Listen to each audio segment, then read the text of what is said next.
إن الحمد لله نحمده ونستعينه ونستغفره ونستهديه ونؤمن به ونتوكل عليه ونعوذ بالله من شرور أنفسنا وسيئات أعمالنا من يهده الله فلا مضل له ومن يضلل فلا هادي له وأشهد أن لا إله إلا الله وحده لا شريك له وأشهد أن محمدا عبده ورسوله يا أيها الذين آمنوا اتقوا الله حق تقاته ولا تموتن إلا وأنتم مسلمون أما بعد فإن أحسن الكلام كلام الله وخير السنن سنن محمد صلى الله عليه وسلم وشر الأمور محدثاتها وكل محدثة بدعة وكل بدعة ضلالة وكل ضلالة في النار. ഏറെ ബഹുമാനമുള്ള ആദരവുള്ള വിശ്വാസി സുഹൃത്തുക്കളെ, സഹോദരങ്ങളെ, അല്ലാഹു സുബ്ഹാനഹു വ തആലയെ ഭയപ്പെട്ടുകൊണ്ട് ജീവിക്കണം എന്ന് ഞാൻ എന്നെയും നിങ്ങളെയും ഏറെ ഗൗരവത്തോടുകൂടി ഓർമ്മപ്പെടുത്തുകയാണ്, വസിയ്യത്ത് ചെയ്യുകയാണ്. അല്ലാഹു സുബ്ഹാനഹു വ തആല മനുഷ്യരെ സൃഷ്ടിച്ചിട്ടുള്ളത് അവനു മാത്രം ഇബാദത്ത് ചെയ്യുവാൻ വേണ്ടിയാണ്. എന്താണ് ഇബാദത്ത് എന്ന് വിശദീകരിക്കുന്നിടത്ത് പണ്ഡിതന്മാർ പറഞ്ഞു, അൽ ഇബാദത്തു ഇസ്മുൻ ജാമിഉൻ ലികുല്ലി മാ യുഹിബ്ബുഹു അല്ലാഹു വയർദാഹ് മിനൽ അഖ്വാലി വൽ അഅമാലി ളാഹിറതി വൽ ബാത്തിന. അല്ലാഹു സുബ്ഹാനഹു വ തആല ഇഷ്ടപ്പെടുകയും തൃപ്തിപ്പെടുകയും ചെയ്യുന്ന പ്രത്യക്ഷവും പരോക്ഷവുമായ വാക്കുകളും പ്രവർത്തനങ്ങളും ഉൾക്കൊള്ളുന്ന എല്ലാ കാര്യങ്ങൾക്കും ഇബാദത്ത് എന്ന് പറയും. അപ്പോൾ ഇബാദത്തിൻ്റെ അടിസ്ഥാനമെന്നത് അള്ളാഹുവിന് ഇഷ്ടപ്പെട്ട, അവൻ തൃപ്തിപ്പെടുന്ന കാര്യങ്ങൾ ചെയ്യുക എന്നതാണ്. അതുകൊണ്ട് തന്നെ അള്ളാഹുവിന് ഇഷ്ടപ്പെട്ട പ്രവർത്തനങ്ങൾ എന്താണ് എന്ന് മനസ്സിലാക്കി അത് ജീവിതത്തിൽ പ്രാവർത്തികമാക്കൽ വളരെ പ്രധാനപ്പെട്ട കാര്യമാണ്. അങ്ങനെയുള്ള അമലുകളിൽ ഏതാനും ചില കാര്യങ്ങൾ മാത്രമാണ് സൂചിപ്പിക്കുവാൻ ഉദ്ദേശിക്കുന്നത്. ഒരിക്കൽ ഒരു സ്വഹാബിയോട് നബി സല്ലല്ലാഹു അലൈഹി വസല്ലമ പറഞ്ഞു, ഇന്ന ഫീക ലഖസ്ലതൈൻ യുഹിബ്ബുഹുമല്ലാഹു വറസൂലുഹു. താങ്കൾക്ക് രണ്ട് സ്വഭാവ സവിശേഷതയുണ്ട്, അള്ളാഹുവിനും റസൂലിനും അത് വലിയ ഇഷ്ടമാണ്. അദ്ദേഹം ചോദിച്ചു, എന്താണ് നബിയെ എന്നിലുള്ള ആ ഒരു സ്വഭാവം? നബി സല്ലല്ലാഹു അലൈഹി വസല്ലമ പറഞ്ഞു, ഒന്ന് അൽ ഹിൽമു, രണ്ട് വൽ അനാത്തു. താങ്കളിൽ ഹിൽമുമുണ്ട്, അനാത്തുമുണ്ട്. എന്താണ് ഹിൽമ് എന്ന് പറഞ്ഞാൽ? മലയാളത്തിൽ നമുക്കതിനെ സഹനം എന്ന് പറയാം, സഹിക്കുക. എന്നാൽ ഹിൽമ് എന്ന പദത്തിന് രണ്ടർത്ഥമുണ്ട് അറബി ഭാഷയിൽ. ഒന്ന് ബുദ്ധി എന്നാണ്. ഹിൽമ് എന്ന് പറഞ്ഞാൽ ബുദ്ധി. ഉലുൽ അഹ്ലാം എന്ന് പറഞ്ഞാൽ ബുദ്ധിമാന്മാർ എന്നാണ്. അപ്പോൾ ഹിൽമ് എന്ന് പറഞ്ഞാൽ ബുദ്ധിയാണ്. രണ്ടാമത്തത് സബറാണ്, ക്ഷമിക്കലാണ്. എപ്പോൾ നമ്മെ ആരെങ്കിലും വാക്കുകൊണ്ടോ പ്രവൃത്തി കൊണ്ടോ ഉപദ്രവിക്കുമ്പോൾ, അപ്പോൾ മറ്റുള്ളവർ വാക്കുകൊണ്ടോ പ്രവൃത്തി കൊണ്ടോ നമ്മെ ഉപദ്രവിക്കുമ്പോൾ അതിനെ സഹിക്കുകയും ക്ഷമിക്കുകയും മാപ്പ് നൽകുകയും ചെയ്യുക, അതിനാണ് ഹിൽമ് എന്ന് പറയുന്നത്. സഹനശീലമുള്ള ആളുകളായി മാറുക. അതിന് ബുദ്ധിയുമായിട്ടെന്താണ് ബന്ധം? തീർച്ചയായും ബുദ്ധിമാന്മാരായ ആളുകൾക്കാണ് സഹിക്കാനും ക്ഷമിക്കാനും കഴിയുക. ഒരാൾ ദേഷ്യം പിടിക്കുമ്പോൾ അയാളുടെ ബുദ്ധി നഷ്ടപ്പെടുന്നു. അയാൾ എന്താണ് പറയുന്നത്, എന്താണ് പ്രവർത്തിക്കുന്നത് എന്ന് അയാൾക്ക് അറിയാതെ പോകും. നബി സല്ലല്ലാഹു അലൈഹി വസല്ലമയെ സംബന്ധിച്ച് പറയപ്പെട്ടിട്ടുള്ളത്, എപ്പോഴെല്ലാം പ്രവാചകന്റെ മേൽ ഉപദ്രവം വർദ്ധിക്കുന്നുവോ അപ്പോഴെല്ലാം പ്രവാചകന്റെ സഹനശീലം വർദ്ധിച്ചിരുന്നു എന്നാണ്. ഉള്ളത് നഷ്ടപ്പെടുകയല്ല, മറ്റുള്ളവർ ഉപദ്രവിക്കുമ്പോൾ ഉള്ള ബുദ്ധി നഷ്ടപ്പെടുകയല്ല. നബി സല്ലല്ലാഹു അലൈഹി വസല്ലമയുടെ ആ ഹിൽമ്, സഹനം വർദ്ധിച്ചിരുന്നു. അതുകൊണ്ട് സമൂഹത്തിൽ ജീവിക്കുമ്പോൾ, കുടുംബത്തിൽ ജീവിക്കുമ്പോൾ ഭാര്യമാരുണ്ട്, മക്കളുണ്ട്, സുഹൃത്തുക്കളുണ്ട്, നാട്ടുകാരുണ്ട്, ഭരണാധികാരികളുണ്ട്, അങ്ങനെ പലരുമായിട്ടും ബന്ധപ്പെട്ടുകൊണ്ടാണ് മനുഷ്യൻ്റെ ജീവിതം. അവിടങ്ങളിലെല്ലാം സഹിക്കുവാൻ, ക്ഷമിക്കുവാൻ, അവിടെ ബുദ്ധിശക്തി ഉപയോഗപ്പെടുത്തുവാൻ നമുക്ക് സാധിക്കേണ്ടതുണ്ട്. അള്ളാഹുവിനും റസൂലിനും ഏറെ ഇഷ്ടപ്പെട്ട ഒരു സ്വഭാവമാണത്. രണ്ടാമത്തത് അൽ അനാത്ത്. അനാത്ത് എന്ന് പറഞ്ഞാൽ സാവകാശം, ക്ഷമകേട് കാണിക്കാതിരിക്കുക എന്നതാണ്. അനാത്തിന് നൽകപ്പെട്ട നിർവചനം എന്താണെന്ന് ചോദിച്ചാൽ അദമു തഅജീൽ, ധൃതി കാണിക്കാതിരിക്കുക.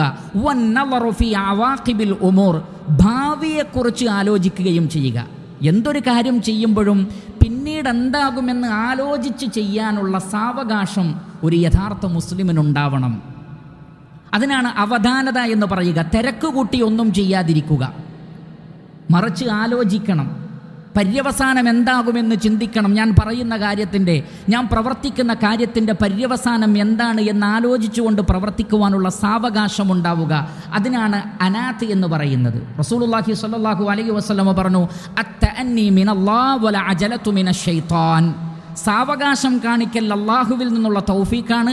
ധൃതി വെക്കുക എന്നത് പിശാച് ചെയ്യുന്ന പണിയാണ്. പിശാചാണ് നമ്മളെ തിരക്ക് കൂട്ടുന്നവരാക്കുന്നത്. അതുകൊണ്ട് കാര്യങ്ങളെ ആലോചിച്ച് സാവകാശം ചെയ്യുവാനും ആരെങ്കിലും നമ്മളെ ഉപദ്രവിച്ചാൽ അതിൽ അങ്ങേയറ്റത്തെ സഹനം വെച്ച് പുലർത്തുവാനും നാം ശ്രദ്ധിക്കണം. അള്ളാഹുവിന് അതേറെ ഇഷ്ടമാണ്. അതുകൊണ്ട് തന്നെ അത് ഏറ്റവും വലിയ ഇബാദത്താണ് എന്ന് തിരിച്ചറിയുക. അള്ളാഹു സുബ്ഹാനഹു വ തആല നാം ഏവരെയും അനുഗ്രഹിക്കുമാറാകട്ടെ.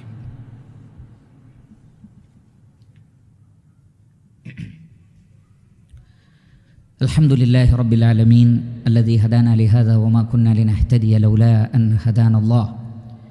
ഏറെ ബഹുമാനമുള്ള സഹോദരങ്ങളെ, ഒരിക്കൽ കൂടി അല്ലാഹു സുബ്ഹാനഹു വ തആലയെ ഭയപ്പെട്ടുകൊണ്ട് ജീവിക്കണം എന്ന് ഞാൻ എന്നെയും നിങ്ങളെയും ഓർമ്മപ്പെടുത്തുകയാണ്, വസിയ്യത്ത് ചെയ്യുകയാണ്. റസൂലുള്ളാഹി സ്വല്ലല്ലാഹു അലൈഹി വസല്ലം പറഞ്ഞു, അത്തുഅദതു ഫീ കുല്ലി അംരിൻ ഖൈറുൻ ഇല്ലാ ഫീ അംരിൽ ആഖിറ. സാവകാശം കാണിക്കൽ എല്ലാ വിഷയത്തിലും ഖൈറാണ് എന്ന് പറഞ്ഞാൽ ദുനിയാവിൻ്റെ കാര്യങ്ങളിലൊക്കെ ഒരല്പം ക്ഷമയാവാം. എന്നാൽ ഇല്ലാ ഫി അംരിൽ ആഖിറ, പരലോകത്തിൻ്റെ കാര്യത്തിൽ സാവകാശം കാണിക്കരുത്. റസൂലുള്ളാഹി സ്വല്ലല്ലാഹു അലൈഹി വസല്ലം ഒന്നും പറയാതെ വിട്ടുപോയിട്ടില്ല. കാരണം പരലോകത്തിൻ്റെ വിഷയത്തിലുള്ള സൽക്കർമ്മങ്ങൾ ചെയ്യാൻ ആലോചിക്കരുത്. ചില ആളുകൾ നേരെ തിരിച്ചാണ്. ദുനിയാവിൻ്റെ കാര്യമൊക്കെ തിരക്ക് പിടിച്ച് ചെയ്യും, അവസാനം വലിയ നഷ്ടങ്ങൾ, കച്ചവടമാകട്ടെ എന്താകട്ടെ തിരക്ക് പിടിച്ച് തീരുമാനമെടുക്കുന്നു, വലിയ നഷ്ടമുണ്ടാകുന്നു. എന്നാൽ ദീനിൻ്റെ വിഷയം വന്നാലോ, നാളെയാകട്ടെ, ഒരു ദാനധർമ്മത്തിൻ്റെ വിഷയമാണെങ്കിലോ ആലോചിക്കട്ടെ. ഇങ്ങനെ എല്ലാറ്റിലും ആലോചനയാണ്. ആഖിറത്തിൻ്റെ കാര്യത്തിൽ ആലോചിച്ചാൽ പിന്നെ ഒരവസരം ഉണ്ടാവുകയില്ല. അതുകൊണ്ട് ആഖിറത്തിൻ്റെ കാര്യത്തിൽ ഫസ്തബിഖുൽ ഖൈറാത്ത്, പുണ്യങ്ങളിൽ മത്സരിച്ചു മുന്നേറണം, ഞാൻ ആദ്യം. അതാണ് പരലോകത്തിൻ്റെ വിഷയത്തിൽ അഥവാ ദീനിൻ്റെ വിഷയത്തിൽ. ദുനിയാവിൻ്റെതോ ആലോചിക്കുക, നമ്മുടെ ആയുസ്സിനെക്കുറിച്ച്, നമ്മുടെ ആരോഗ്യത്തെക്കുറിച്ച്, ഈ ദുനിയാവിലെ ജീവിതത്തെക്കുറിച്ച്, ദുനിയാവിൻ്റെ ക്ഷണികമായ അവസ്ഥയെക്കുറിച്ച് ആലോചിച്ചിട്ട് മതി ദുനിയാവിന് വേണ്ടി തിരക്കുകൂട്ടൽ. അതാണ് റസൂലുള്ളാഹി സ്വല്ലല്ലാഹു അലൈഹി വസല്ലമ പഠിപ്പിച്ച കാര്യം. അതേപോലെ തന്നെ നബി സല്ലല്ലാഹു അലൈഹി വസല്ലമ ഒരിക്കലും സ്വഹാബത്തിനോട് പറഞ്ഞു, ഇൻ കുൻതും തുഹിബ്ബൂന അൻ യുഹിബ്ബക്കുമുല്ലാഹു വറസൂലു ഫഹ്ഫളൂ അലാ സലാസി ഖിസാലിൻ. അള്ളാഹുവും റസൂലും നിങ്ങളെ ഇഷ്ടപ്പെടണമെന്ന് നിങ്ങൾ ആഗ്രഹിക്കുന്നുവെങ്കിൽ 3 കാര്യങ്ങൾ നിങ്ങൾ ശ്രദ്ധിക്കണം. അതിലൊന്നാമത്തത് സിദ്ഖുൽ ഹദീസ്, സംസാരിക്കുമ്പോൾ സത്യം മാത്രമേ പറയാവൂ. അതാണ് അള്ളാഹുവിന് ഇഷ്ടം. കളവ് പറയുന്നവരെ അള്ളാഹുവിന് ഇഷ്ടമല്ല. അതുകൊണ്ട് സിദ്ഖുൽ ഹദീസ്, വർത്തമാനം പറയുമ്പോൾ സത്യം മാത്രം പറയുക. 2 അദാഉൽ അമാന, അമാനത്ത് നിങ്ങൾ നിറവേറ്റണം. എല്ലാ ഉത്തരവാദിത്തങ്ങളും നിറവേറ്റണം. നിങ്ങൾ ഏൽപ്പിക്കപ്പെട്ട അമാനത്തുകൾ പരിപൂർണമായും നിർവഹിച്ച് മറ്റുള്ള ആളുകൾക്ക് നൽകാനുള്ളത് നൽകുകയും വേണം. അതാണ് അള്ളാഹുവിന് ഇഷ്ടം. 3 ഹുസ്നുൽ ജിവാർ, അയൽവാസികളോട് മാന്യമായി പെരുമാറണം, അവരെ ഉപദ്രവിക്കരുത്. ഇങ്ങനെ അയൽവാസികളോട് മാന്യമായി പെരുമാറുകയും കരാറുകൾ നിങ്ങൾ നിറവേറ്റുകയും സത്യം മാത്രം പറയുകയും ചെയ്താൽ അള്ളാഹുവും റസൂലും നിങ്ങളെ സ്നേഹിക്കുമെന്ന് റസൂലുള്ളാഹി സ്വല്ലല്ലാഹു അലൈഹി വസല്ലം. അതുകൊണ്ട് ഇവിടെ വിശദീകരിക്കപ്പെട്ട ധാരാളം കാര്യങ്ങളുണ്ട്. അതിൽ വളരെ കുറച്ച് മാത്രമാണ് നാം സൂചിപ്പിച്ചത്. അത് നാം ജീവിതത്തിൽ പ്രാവർത്തികമാക്കുക. സർവശക്തനായ അല്ലാഹു സുബ്ഹാനഹു വ തആല നാം ഏവരെയും അനുഗ്രഹിക്കുമാറാകട്ടെ. അല്ലാഹുമ്മ ഗ്ഫിർ ലിൽ മുഅ്മിനീന വൽ മുഅ്മിനാത്ത് വൽ മുസ്ലിമീന വൽ മുസ്ലിമാത്ത് അൽ അഹ്യാഇ മിൻഹും വൽ അംവാത്ത് ഇന്നക മുജീബുദ് ദഅവാതി വയാ ഖാദിയൽ ഹാജാത്ത്. ربنا تقبل منا إنك أنت السميع العليم وتب علينا واغفر لنا وارحمنا إنك أنت التواب الرحيم. اللهم ارحم الشيخ زايد والشيخ مكتوم وإخوانهما شيوخ الإمارات الذين انتقلوا إليك. اللهم وفق ولي أمرنا الشيخ خليفة بن زايد ونائبه لما تحبه وترضى.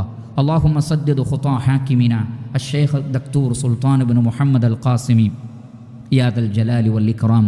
اللهم أدم الأمن والأمان على دولة الإمارات وعلى سائر بلاد المسلمين. اللهم ارفع عنا الوباء وجميع الأسقام والأمراض يا أرحم الراحمين. ربنا آتنا في الدنيا حسنة وفي الآخرة حسنة وقنا عذاب النار. عباد الله أقيموا الصلاة.